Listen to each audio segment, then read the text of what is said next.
Alam nyo ba na hindi lahat ng nakikitang aparisyon ay mga totoo o tunay na multo? Posible at maaaring meron kayong mga nakikitang aparisyon, pero hindi natin sigurado kung yung nakikita nyo ba ay mga tunay na multo.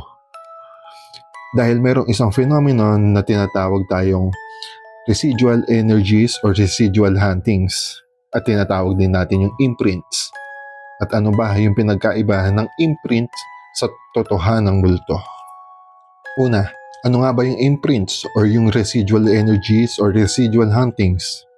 Yung imprints, yun yung kapag yung isang tao is nag-emit or naglabas ng isang matinding emosyon o energy sa isang lugar.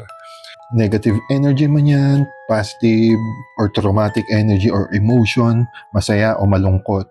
Basta kahit anong energy or emotion ang nailabas ng isang tao sa isang lugar, maaaring yung energy na yan is maiwan doon sa lugar na yon.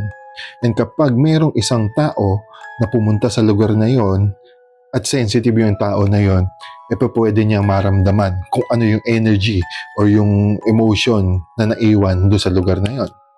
For example, isa sa basic example ng residual hauntings or residual energies, imprints. Sa isang meeting room sa office nyo, nagkaroon ng pagtatalo sa isang mong katrabaho at sa boss nyo. So doon sa pagtatalo nila na yon is nag-emit sila o naglabas sila ng isang matinding emotion or energy. And meron kang late na katrabaho. Pagkapasok nung late na katrabaho mo sa room, kahit hindi niya alam kung ano yung mga nangyari, kahit medyo maaliwalas na yung mga emotion ng tao doon sa room na yan, is mararamdaman pa rin niya yung energy na inilabas nung nag-away o nagtalo yung boss at katrabaho. And sa mga ibang pagkakataon, kapag yung isang tao is yung senses niya is heightened or sobrang sensitive nung senses ng isang tao na yun, is makikita pa niya visually yung kung ano yung mga nangyari dun sa lugar na yun. Makikita niya visually sa harap niya mismo yung mga imprints or yung residual hauntings na tinatawag natin residual energies. Doon na natin aakalain na yung nakikita natin is multo. May mga pagkakataon pa nga na yung residual energies na yan is napapagkamalan natin yung mga doppelganger na tinatawag natin.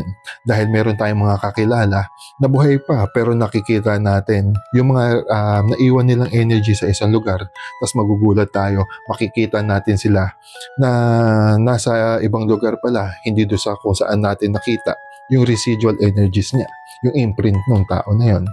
Ang pangalawa, ano nga ba yung multo? Yung totohanang multo na sinasabi natin. Siguro alam na ninyo lahat kung ano nga ba talaga yung multo. Yung multo is yung kaluluwa ng mga taong namayapa na. And paano ba natin malalaman ang pinagkaiba o kaibahan ng residual or energy or imprints o yung mga totohanang multo? Una is yung mga imprints. Yung mga imprints is wala silang consciousness. Wala silang kakayahan na makipag-usap sa ating mga tao. Dahil kumbaga yung mga imprints na yun is yung mga recordings lang, recordings of the past, kung ano yung mga nangyari doon sa lugar na yun.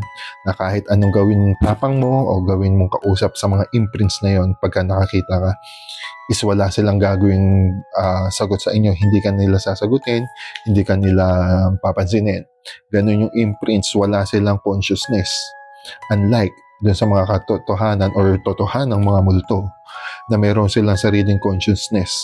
And kapag sila, kunyari, tanong mo, bakit ka nandito? Pag sinagot ka, tumakbo ka na dahil totoong multo yon.